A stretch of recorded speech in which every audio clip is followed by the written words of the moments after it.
Welcome back students. आज के इस वीडियो लेक्चर में हम बात करेंगे प्रोकैरियोटिक एंड यूकैरियोटिक सेल में डिफरेंस क्या होता है। ठीक है कि प्रोकैरियोटिक सेल्स होते हैं और यूकैरियोटिक जो सेल्स होते हैं उनमें पहले बेसिक्स और बुनियादी फ़र्क क्या क्या होते हैं। यानी कि आपके सामने दो सेल रखे जाएं तो आप कैसे कहेंगे कि ये प्रोकैरियोटिक सेल है या यूकैरियोटिक सेल्स है। तो पहला फ़र्क हम ये देखते हैं कि मेम्ब्रेन बाउंडेड ऑर्गेनेली जो है, ठीक है, मेम्ब्रेन बाउंडेड ऑर्गेनेलीज का फ़र्क होगा कि जो प्रोकैरियोट सेल्स हैं उनमें मेम्ब्रेन बाउंडेड ऑर्गेनेलीज नहीं होंगी। For example endoplasmic reticulum, Golgi bodies, ठीक है, माइटोकॉन्ड्रिया, प्लास्टिड्स वगैरह ये प्रोकैरियोट सेल के अंदर मौजूद नहीं होंगे क्योंकि इनके इर्द गिर्द मेम्ब्रेन मौजूद होती है। ठीक है, तो हम कह सकते हैं कि membrane bounded organelles are absent in prokaryote while membrane bounded organelles are present in eukaryotic cell. ठीक है, ये पहला फ़र्क आपको समझ आ गया होगा। दूसरा फ़र्क ये है कि nuclear membrane will be absent in prokaryote while nuclear membrane will be present in eukaryotic cell. अगर आपको पिछला लेक्चर याद हो जिसके अंदर आपने न्यूक्लियस को स्टडी किया था, अगर आपने वो लेक्चर नहीं देखा तो पहले जाकर आप वो लेक्चर देखें। इस लेक्चर की काफ़ी सारी चीज़ें जो हैं वहाँ से क्लियर हो जाएंगी। ठीक है, तो प्रोकैरियोटिक सेल के अंदर न्यूक्लियर मेम्ब्रेन नहीं होती। ठीक है, क्योंकि प्रोकैरियोटिक सेल के अंदर जो है वो ट्रू न्यूक्लियस नहीं होता। ठीक है, तो न्यूक्लियर मेम्ब्रेन भी नहीं होती। तो प्रोकैरियोटिक सेल के अंदर न्यूक्लियर मेम्ब्रेन नहीं होगी, जबकि यूकैरियोटिक सेल के अंदर डबल मेम्ब्रेन स्ट्रक्चर मौजूद होगा, यानी कि न्यूक्लियर मेम्ब्रेन जो है वो डबल मेम्ब्रेन होगी। ठीक है, तो ये दूसरा फ़र्क आ गया कि प्रोकैरियोट के अंदर जो है वो न्यूक्लियर मेम्ब्रेन नहीं होगी, जबकि यूकैरियोटिक सेल के अंदर जो है वो ये मौजूद होगी। ठीक है, आगे है जी प्रेजेंस ऑफ ट्रू न्यूक्लियस। तो जाहिर सी बात है यूकैरियोटिक सेल के अंदर जो है वो ट्रू न्यूक्लियस मौजूद होगा क्योंकि उसमें न्यूक्लियर मेम्ब्रेन भी मौजूद होगी, लेकिन प्रोकैरियोटिक के अंदर जो है वो ये ट्रू न्यूक्लियस जो है वो मौजूद नहीं होगा। यानी कि इस पेज के ऊपर ये जो तीन चीज़ें हैं ये प्रोकैरियोट के अंदर मौजूद नहीं होंगी, जबकि यूकैरियोटिक सेल के अंदर जो है वो मौजूद होंगी। आगे है साइज ऑफ राइबोसोम्स। तो प्रोकैरियोटिक सेल के अंदर जो राइबोसोम्स हैं वो कदर छोटे होते हैं। ठीक है, अगर मैं आपके सामने जो है ये राइबोसोम्स बनाऊं इस तरह से, फॉर एग्जांपल आपको समझाने के लिए कि एक राइबोसोम्स है प्रोकैरियोट का, तो यूकैरियोट का राइबोसोम जो है वो इतना बड़ा होगा। ठीक है, तो जो राइबोसोम्स ऑफ प्रोकैरियोट हैं वो साइज में थोड़े छोटे होंगे और जो यूकैरियोटिक राइबोसोम्स हैं वो साइज में थोड़े बड़े होंगे। ठीक है, स्ट्रक्चर ऑफ सेल वॉल। तो प्रोकैरियोटिक की बात करते हैं तो प्रोकैरियोट्स के अंदर जो स्ट्रक्चर है वो पेप्टाइडोग्लाइकेन का बना होता है। ठीक है, जो कि एक लंबी चेन होती है अमीनो एसिड्स और शुगर्स। ठीक है, जब यूकैरियोटिक सेल के अंदर हम सेल वॉल को देखते हैं तो यूकैरियोटिक सेल में सेल वॉल जो सेल आते हैं वो है प्लांट सेल आता है। ठीक है, और फंजाई आते हैं। तो प्लांट में सेल वॉल किस चीज़ की बनी होती है? सेलुलोज की बनी होती है, और फंजाई में किस चीज़ की बनी होती है? काइटिन की। तो ये भी एक फ़र्क आ गया कि अगर सेल वॉल मौजूद है प्रोकैरियोट और यूकैरियोट के अंदर, अगर वो सेल वॉल जो है वो पेप्टाइडोग्लाइकेन्स की बनी हुई है जो कि अमीनो एसिड की एक लड़ी होती है। ठीक है, अगर वो उस चीज़ की बनी हुई है तो हम कहेंगे वो किस चीज़, वो कौन सा सेल है? प्रोकैरियोटिक सेल है। अगर उसकी सेल वॉल जो है वो सेलुलोज की बनी हुई है हम क्या कहेंगे? ये यूकैरियोटिक सेल है। अगर उसकी सेल वॉल काइटिन की बनी हुई है हम क्या कहेंगे? ये क्या सेल, कौन सा सेल है? यूकैरियोटिक सेल है। ठीक है, साइज़ की बात करते हैं तो प्रोकैरियोटिक सेल जो है वो यूकैरियोटिक से छोटे होते हैं। जो प्रोकैरियोटिक है, मैं इसके ऊपर पी लिख देता हूँ। ठीक है, तो इनका सेल साइज अमूमन जो है 0.5 नैनोमीटर, ये इतना छोटा होता है। ठीक है, बहुत ही छोटा सा होता है, जबकि यूकैरियोटिक सेल जो है इसका साइज बड़ा होता है 10 to 100 नैनोमीटर, ये से काफ़ी जो है वो बड़ा होता है। ठीक है, अब यहाँ पे एक क्वेश्चन है, ठीक है, कि विच सेल केम फर्स्ट। ठीक है, कौन सा सेल पहले बना था? प्रोकैरियोटिक सेल पहले बना था या यूकैरियोटिक सेल जो है वो पहले बना था? ठीक है, पहली ये मैं आपको हिंट देता चलूँ कि यहाँ पे देखिए एक छोटी चीज़ है और ये एक बड़ी चीज़ है। तो हमेशा बड़ी चीज़ पहले छोटी होती है फिर बड़ी बनती है। मिसाल के ऊपर आप पहले बच्चे होते हैं, फिर जवान होते हैं, फिर बूढ़े होते हैं। इस तरह से नहीं कि आप डायरेक्ट बूढ़े पैदा होते हैं। ठीक है, तो आपने मुझे ये बताना है कि प्रोकैरियोट्स सेल पहले बने थे कि यूकैरियोट सेल जो है वो पहले बने कि इसका जवाब आप मस्ट जो है वो नीचे कमेंट में लिखकर मुझे ज़रूर बताना है। ठीक है, मैं आपके आंसर जो है वो हमेशा चेक करता हूँ।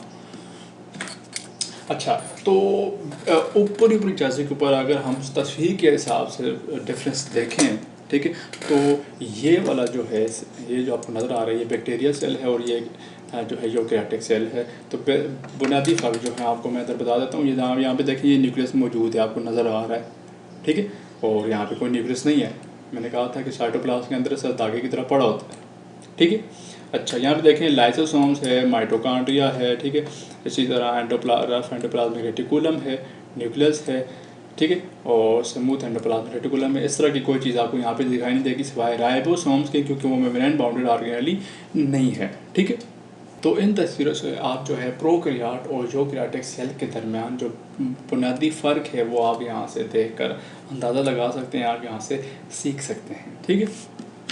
आगे है हमारे पास जो टॉपिक है वो है सेल्स एंड देयर स्पेसिफिकेशन, कि आपकी बॉडी में अरबों की तादाद में सेल्स मौजूद हैं, ठीक है।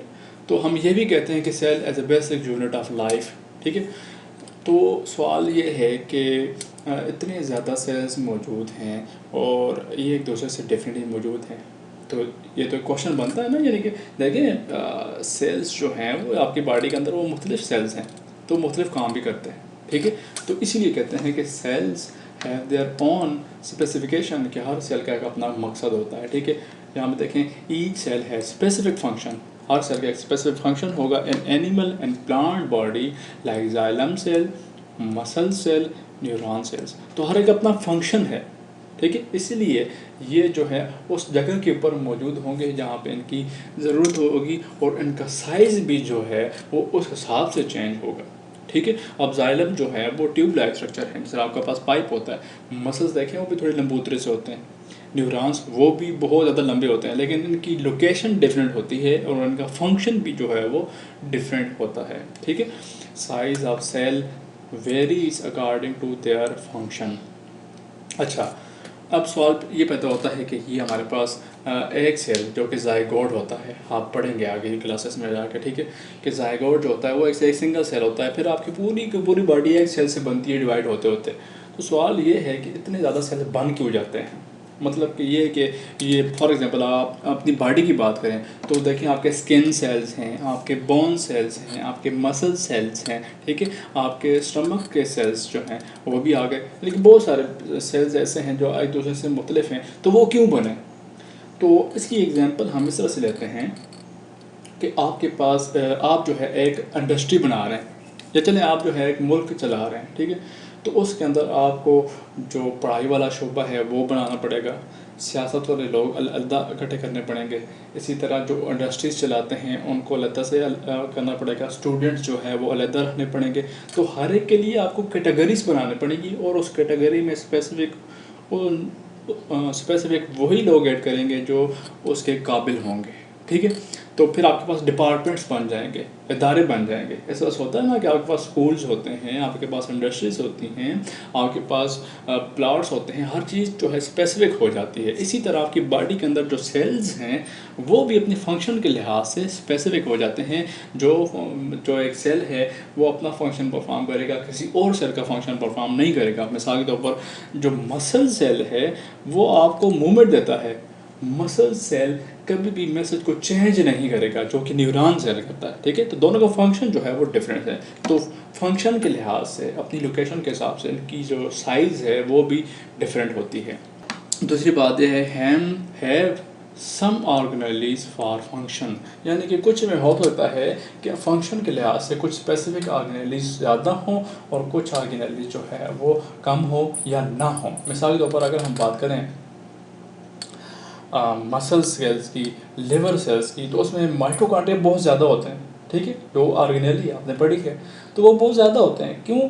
क्योंकि वो बहुत ज़्यादा जो है उनको एनर्जी चाहिए होती है, इसलिए उनके अंदर माइटोकॉन्ड्रिया ज़्यादा होते हैं। अगर आप इसी तरह से जो क्लोरोप्लास्ट है वो फोटोसिंथेटिक सेल्स के अंदर होंगे, क्योंकि उन्होंने क्या करना है, फोटोसिंथेसिस करनी है। अब जाइलम सेल के अंदर जो है आपको क्लोरोप्लास्ट जो है वो नहीं मिलेगा, ठीक है। तो हर एक अपना एक स्पेसिफिक फंक्शन होता है और अपना स्पेसिफिक जो है वो स्ट्रक्चर होता है, उसकी बिना के ऊपर पूरा का पूरा ऑर्गेनिज्म बनता है, ठीक है। इसलिए हम ये टॉपिक पढ़ रहे हैं कि सेल्स एंड देयर स्पेसिफिकेशन के हर सेल का अपना अपना एक स्पेसिफिक फंक्शन एंड स्ट्रक्चर होता है। ठीक है। अब अगर हम न्यूरॉन सेल को देखें तो देखें तो डिफरेंट सेल्स के बारे में लिखा हुआ है कि neurons nerve cells are long, लंबे से होते हैं।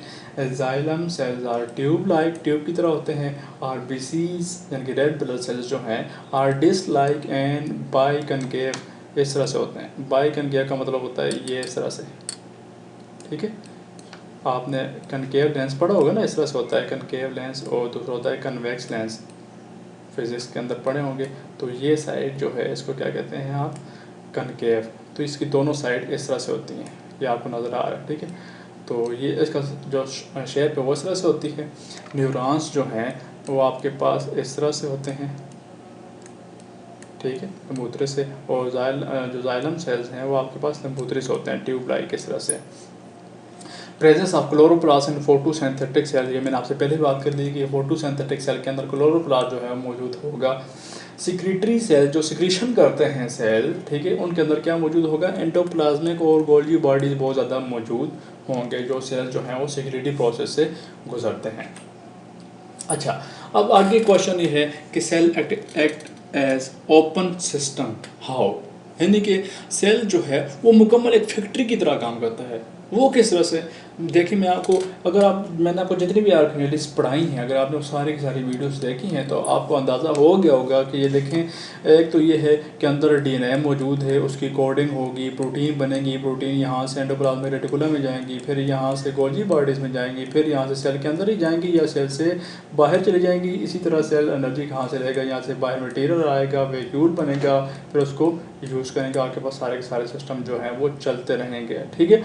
तो और दूसरी बात यह है वो वैक्यूल जो है वो यहाँ से यहाँ मूव करके जाएंगे, यहाँ से यहाँ मूव करके जाएंगे, तो सारी सारा एक बहुत बड़ा जो है वो फंक्शन परफॉर्म हो रहा है सेल के अंदर। तो हम ये भी देख सकते हैं कि एक छोटे लेवल की इंडस्ट्री है, एक फैक्ट्री है जिसके अंदर इतना ज़्यादा काम हो रहा है एक सेल के अंदर, ठीक है। तो सेल जो है एक ओपन सिस्टम है, यानी कि अगर इसको कोई चीज़ ज़रूरत है तो वो बाहर एनवायरनमेंट से लेता है, आपने पढ़ा है, ठीक है, कि सेल जो है बाहर से अपनी खुराक लेता है और वेस्ट मटेरियल जो है, जो चीज़ नहीं चाहिए, वो सेल से बाहर निकाल देता है, ठीक है। तो सेल इसीलिए जो है एक ओपन सिस्टम भी है।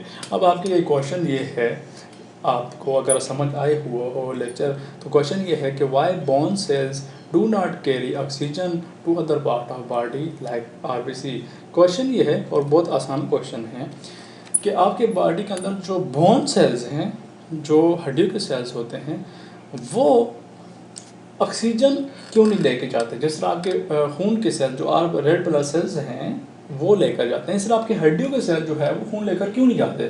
या फिर आप इस तरह से कर लें कि आपके जो रेड ब्लड सेल्स हैं वो आपको सपोर्ट क्यों नहीं देते, आपको जो है आपकी हड्डियाँ क्यों नहीं बनाते। तो ये क्वेश्चन है, इसका आंसर जो है आपने नीचे कमेंट सेक्शन में ज़रूर बताना है, ठीक है। जो लोग कमेंट करेंगे मैं उनको जो है वो प्रेजेंट समझूंगा, और जो कमेंट नहीं करेंगे मैं उनको एब्सेंट समझूंगा, ठीक है।